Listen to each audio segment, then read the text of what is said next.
Bonjour et bienvenue aujourd'hui sur les bords de mer en Bretagne, au nord Finistère, sur la plage de Locquerec, qui est une très jolie plage. Juste derrière moi, ou là où nous irons pêcher tout à l'heure, la fameuse roche verte, où là on ira trouver tout à l'heure une pêche un petit peu particulière, la pêche des ormeaux. Aujourd'hui, je vais vous faire rencontrer un de mes collègues et guides de pêche du secteur, Thierry, qui est passionné de pêche en mer, à pied ou sur un bateau. Il est vraiment quelqu'un d'assez exceptionnel. Avec quelques-uns de ses confrères, je vous promets aujourd'hui de vous faire découvrir une pêche ancestrale dans notre secteur, la pêche de la patate ou la pêche de l'ormeau, comme l'appellent aussi d'autres personnes. Rejoignez-moi avec ma bande de copains pour vous faire découvrir cette pêche fantastique. A tout de suite.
Avec très jolie pièce, sinon.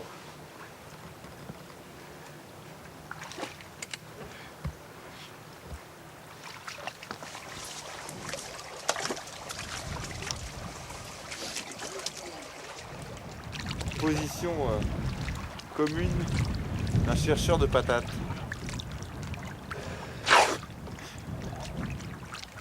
Non, je ne l'aurais pas. Il y a trop d'eau. Ouais, puis tu flottes. Tranquille, il va chercher un saut quand il a un peu d'eau.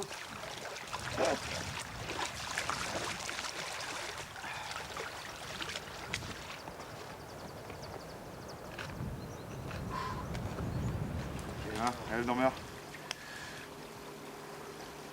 Un joli petit dormeur. Voilà, un joli petit dormeur. Pris dans une petite faille. Bon, quelque chose qui fait 13 cm, 14 cm. Ouais, pour voir s'il est plein, donc on appuie un petit peu là. Voilà. Pour voir s'ils sont bien durs, les trains sont bien fermes. Voilà. Tout à l'heure, plus un caillou, petit oursin. Allez.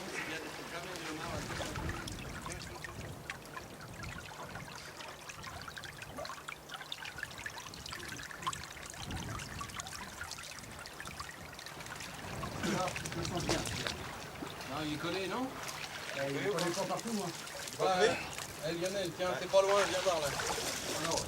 Il est au bout des doigts. Il est au bout des doigts, il en a d'autres. Ah, ça marche? Ouais, un ou deux, pas beaucoup pour le moment. Oh là là, on a pas ça qui est au fond. Ah oui? On peut pas la basculer? Il y a 4? Elle est plantée, parce Ah ouais, elle est plantée au sol. Ils sont pas venus, ils viennent pas. Donne-moi le crochet, s'il te plaît.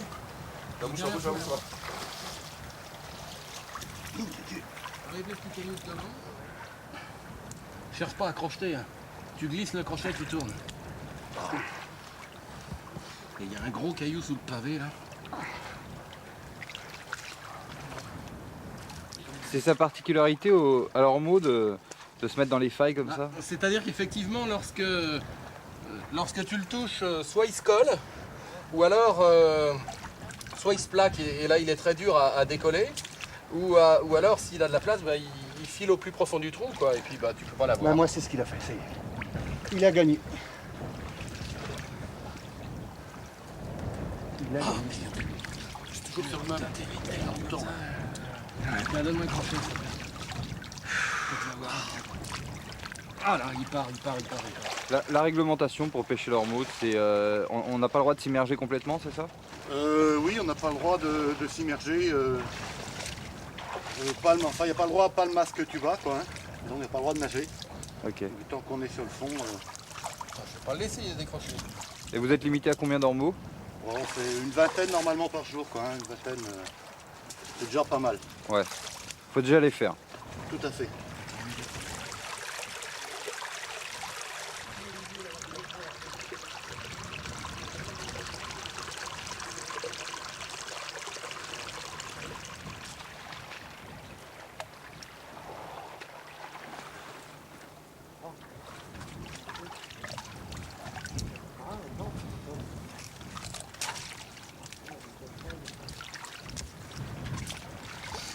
Qu'est-ce qu'il faut comme matériel pour pêcher l'ormeau?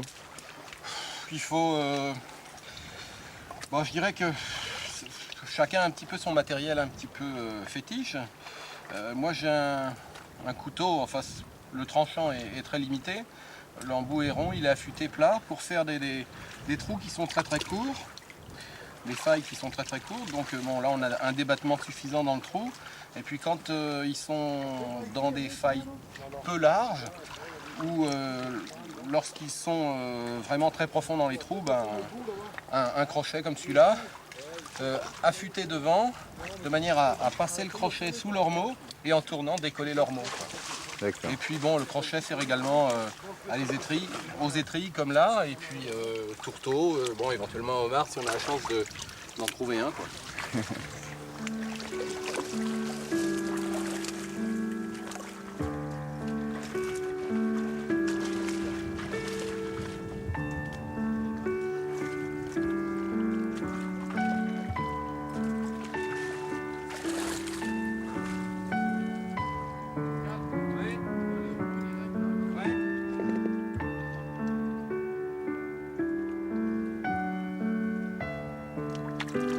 Allez, moi, c'est joli.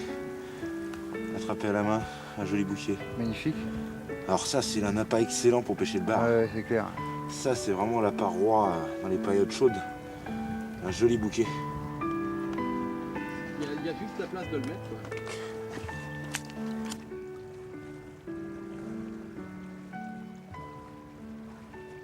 Un crabe de lune là. Et Crabe de lune, c'est-à-dire? bah, c'est des crabes qui ont cette forme là, avec des très grosses pinces. Donc on laisse, hein, qu'on prend pas. Et puis une caillanasse ou machotte. Habituellement elles ont deux pinces. Hein. Celle-là on a perdu une. D'accord. Très bon zappa pour le bar. Ah ouais? Excellent. J'ai vu du bouquet tout à l'heure aussi. Ouais, il y en a, ouais. On va remettre la pierre en place. Voilà. Toujours remettre les cailloux hein, pour... Ah, c'est très très important. Parce qu'il y a une microfaune sous les cailloux et si on les remet pas, eh bien, ben, on tue nos pêches futures, quoi. Donc très très important de remettre les cailloux. Ok. Je dois dire qu'on a vraiment affaire à des spécialistes. C'est impressionnant, ils sont couchés dans les grands champs de laminaires, où d'habitude les bars viennent à marée haute. Et là, Thierry nous fait vraiment découvrir une technique de pêche que je connaissais très très peu, où je savais que bon, en levant des cailloux, certaines régions on arrive à les trouver, mais là ils sont à quatre pattes sans arrêt, à mettre les mains dans les trous, à chercher. Moi j'ai la chance de tomber sur des crabes pour l'instant, mais toujours pas d'ormeaux. Et le monsieur là avec son épuisette et son pic là que tu viens de croiser, d'après toi il pêche quoi lui? Alors c'est un monsieur qui doit certainement ramasser un petit peu de tout, hein, de façon à ce que ici on ramasse des très gros bouquets, hein, des grosses crevettes grises. On ramasse aussi des crabes, hein. Ils avaient un grand pic pour aller chercher les crabes dans le fond des failles. Et je dirais, bon, chacun se spécialise des techniques de pêche qu'il y a au bord de mer. C'est pourtant une pêche à pied, mais je dirais chacun a ses astuces. Et là c'est vrai, il est quand même beaucoup plus sympathique de regarder, je dirais, les copains là. Parce qu'ils ont chacun leur façon d'aller chercher les cailloux, de les voir, de les comprendre, de savoir que là il y en a un et Thierry a l'air d'être vraiment le roi dans ce domaine-là. Allez, je vais le rejoindre pour voir un peu ce qu'il a à pêcher.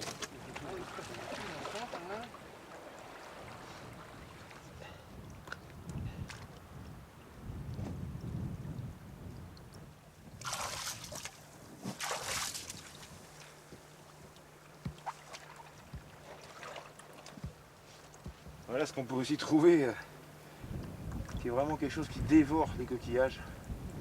Coquilles Saint-Jacques, vraiment tout. La grosse étoile de mer. Hein, ouais, ces couleurs roses, on n'est pas loin des... la côte rose. Avec des côtés couleurs mauve et tout, fantastique. Et ça dans l'eau, c'est vraiment une grosse bestiole. Hein. Vraiment, regardez-moi ça un peu. Ce beefsteak.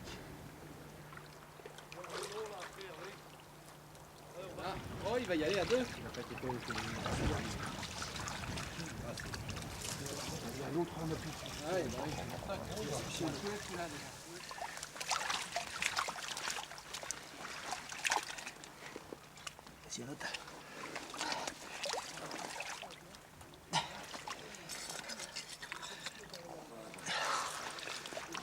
Ça engendre des passions la pêche de l'ormeau. C'est le plaisir de tourner les cailloux. Pourtant c'est quelque chose de difficile. Ah, c'est dur à faire, mais... Physiquement, hein, je crois que Ah ouais. c'est une des pêches les plus dures certainement. Oh, mais ça tient plutôt de nos grands-pères Ouais, voilà, ouais. qui nous ont emmenés à la Grèce tout petit, donc on a continué quoi. C'est une tradition. Ouais. Il a un petit homard, il va périr, ça y est. Mais avant, quand même, ils avaient beaucoup plus que maintenant. Ouais. Avant, ils remuaient les cailloux.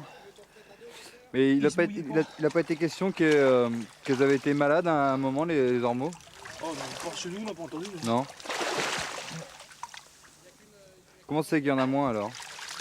Oh, bah, les plongeurs. Les plongeurs? Ah, bah oui. Il y a eu du trafic? Oh, ça, ouais, il y en aura toujours. L'amende n'est pas assez chère pour les ormeaux qui ramassent.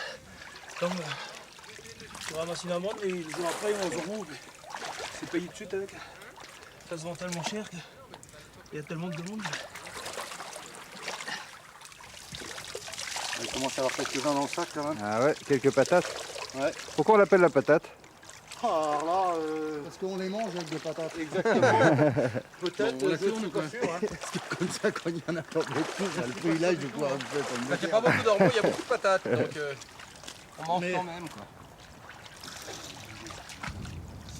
C'est sympa qu'on s'en voit un de homard. Combien de temps ça vous laisse là pour pêcher l'ormeau là? Oh, il faut 1 heure, compter. 2 heures, 2 heures et demie. Ouais, voilà. Ouais, 1 heure avant la basse mer et puis 1 heure, 1 heure et demie après la montante. Bel ormeau. Hey, c'est là qu'il faut venir. Là, il y a ce qu'il faut pour- Tiens, Pascal. C'est là qui sont les cailloux blocs. Ah oui, il y a des cailloux tout le long. Il y a des cailloux de tout du long. Là. Ah bah voilà. Donc terrain de genou. Trouvez-nous cailloux qui parlent comme ça.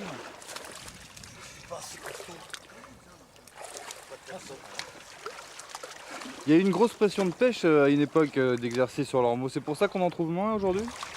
Ouais, il y a toujours une grosse pression de pêche au niveau des plongeurs. Ouais. Et puis, là, il n'y a pas trop de surveillance avec eux. C'est ça, c'est moins surveillé qu'avant. C'est vrai que souvent les gars en bouteille, hein, faut dire les choses comme elles sont. Donc, gros tonnage d'ormeaux, puis l'été, les petits ormeaux qui sont pris, quoi. Ah ouais, bien, j'ai vu les résultats. Les petits. Tu vois les cailloux qui sont retournés là. Vous remontez là? Non, on va aller un peu sur le bout là. Elle continue de baisser encore là. Le midi 12 là-bas. Donc on va pas loin.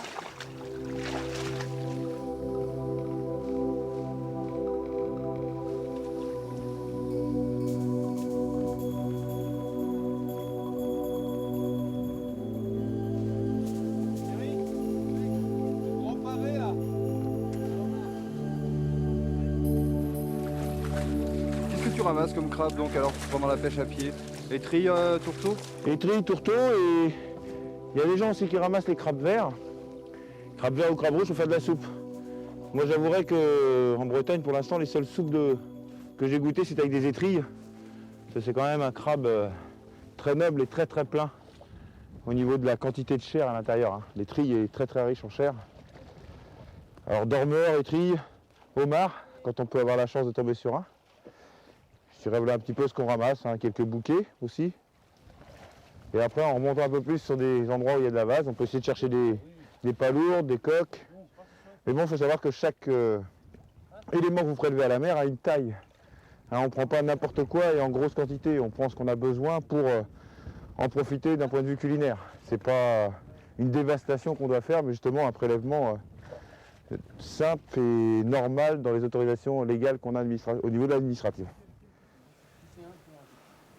Ah, une petite salle de roche encore.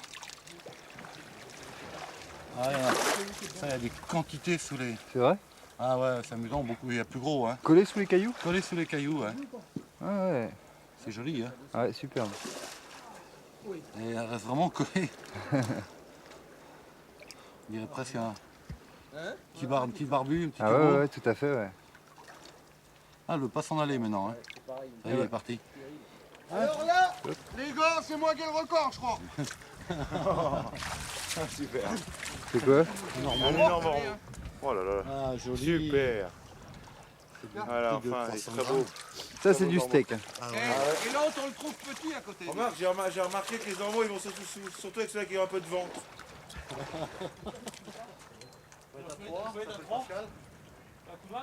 Ah, là mon premier. On va dire encore un premier. Pas un petit pour un premier, hein. Voilà. Il a le même que toi, Pascal, là. C'est pas un petit en plus. Hein. Non. Superbe. Superbe.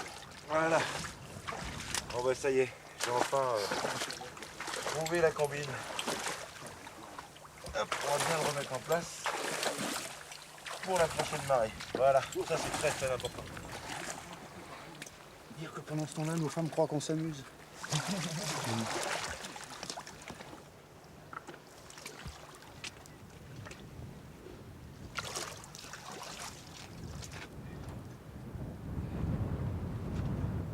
Ah, je suis un petit peu haut sur les cailloux, mais souvent on les trouve pas là. Ah, il y en a un là. Hop. Voilà notre ormeau. Donc ces merveilleux coquillages qui possèdent un nacre. Hein, cette fameuse ventouse, hein, c'est vraiment un muscle très résistant qui donc s'adapte bien, se colle bien sous les cailloux. Ça doit être, on va se faire ça tout à l'heure dans l'assiette. Ça va être délicieux quoi. Hein, je rappelle 9 cm minimum. Hein. Donc avoir un petit truc pour pouvoir mesurer. C'est un très joli coquillage et qui est vraiment fameux. Voilà, donc un petit caillou. Hein. J'essaie de retourner un petit peu pour faire voir. Hop, la cavité. Là. Voilà, il devait être plaqué juste là, je pense. Il y a pas mal de choses hein, qui se baladent. Regardez ça, c'est un espèce de verre dans les tubes aussi. Non, c'est une anémone. On va se garder le petit oursin. Par contre, ormeau, pardon. Par contre, une petite chose très importante, je le redis, et je pense que plein de mes confrères qui ont fait aussi des petits films comme ça, enfin, ou des petites expériences en bord de mer, le disent, il faut absolument remettre les cailloux en place. Même si c'est qu'un petit caillou. Hein, vous voyez que sous deux petits cailloux comme ça, qui sont vraiment la taille d'un parpaing, hein, je dirais, bon, on peut trouver quand même des très jolis ormeaux. Alors, C'est qu'il surtout qu'il y a plein de plancton, de microplancton. plancton, mysoplancton, zooplancton, phytoplancton, il y a vraiment toute une danse. Et puis on peut voir qu'il y a toute espèce de bigorneaux, il y a, vous voyez, il y a toutes les tailles et pourtant c'est les mêmes espèces. Je crois qu'il faut faire attention un petit peu à tout ça. Tu me disais tout à l'heure que la taille des ormeaux était limitée et à 9 Elle est cm. limitée à 9 cm. Et a priori, d'après Les certaines scientifiques. recherches, l'ormeau se reproduirait que jusqu'à 9 cm. Au-dessus de 9 cm, il n'est plus fécond, il ne peut plus se reproduire. D'accord.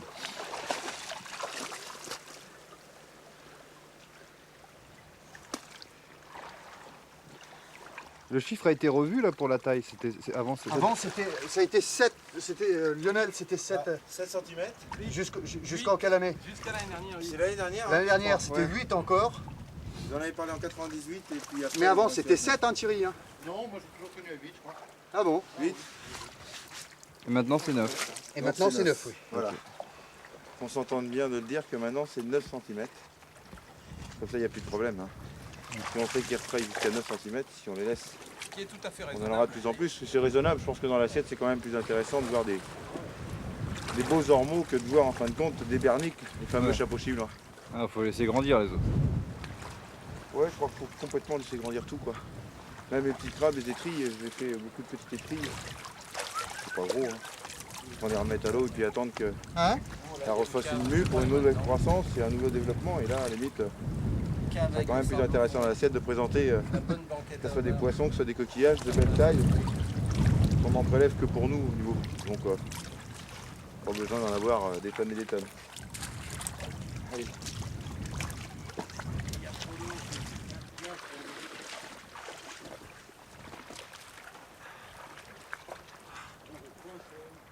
Voilà, alors une petite précaution pour les gens justement qui sont en train de s'embêter là, à savoir à quelle heure faut remonter. Dès qu'on voit apparaître dans vos petites mares en bord de mer quand vous cherchez vos coquillages, ce genre de mousse là, sale, vous voyez, hein, ça crée une mousse. Faut vite quitter les lieux. Hein, sachez que plus le coefficient est important, plus il y a un danger. Donc s'il y a un danger comme là où on ne connaît pas trop, moi je connais pas trop, mes collègues habitent dans le coin donc ils connaissent bien un peu ces droits de pêche, mais quand vous ne connaissez pas, dès qu'on voit cette mousse là, faut vite sortir des cailloux ou des parties dangereuses. Hein, si vous allez jusqu'aux pointes des roches, pensez surtout à revenir. C'est vrai que c'est tellement intéressant qu'on perd la notion du temps et on oublie justement, et comme me disait Thierry tout à l'heure, il y a eu encore l'année dernière environ 7 à 8 morts. Donc la pêche à pied devient vraiment un cauchemar. Donc évitez ça. Dès qu'on voit ça, on quitte les lieux.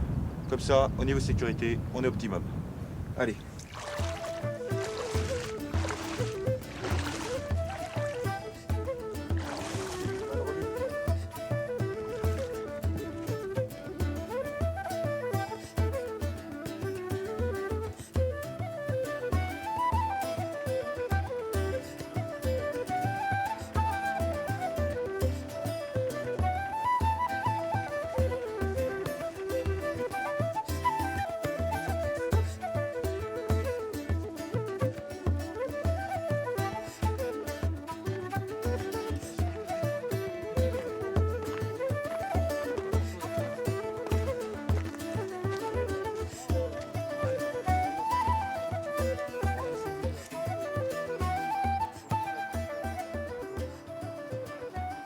Une belle pêche.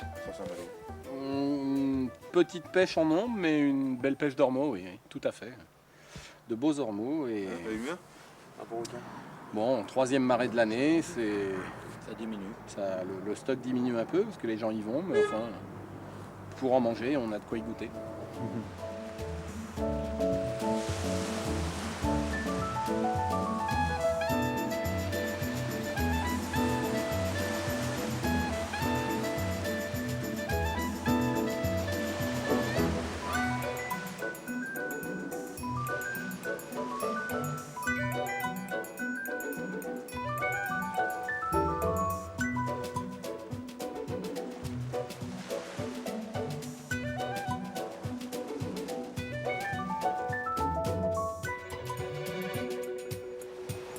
Ben voilà, encore une journée terminée à la pêche. Pêche à pied aujourd'hui, une très belle pêche Thierry. Des très beaux ormeaux pêchés par tes amis qui sont malheureusement ont repris leur fonction, leur travail on va dire. Je remercie aussi Pascal qui nous a accompagnés et qui a aussi nous a fait voir un petit peu leur façon de pêcher. C'est justement des ormeaux très mérités. Hein, c'est dur de les avoir quand même. Hein. Ils sont vraiment très durs à attraper, c'est pas à la portée de n'importe qui d'attraper ça. Mais enfin, ça m'a fait énormément plaisir de découvrir ta région et les jolis coins de pêche. On va revenir certainement d'ici un mois ou deux pour venir voir s'il n'y a pas des jolis bars à attraper. Je serais peut-être plus à l'aise avec une canne dans les mains qu'avec un crochet. Merci beaucoup Thierry de cette super journée. Pascal, merci beaucoup et puis bien avant. À bientôt. Au revoir.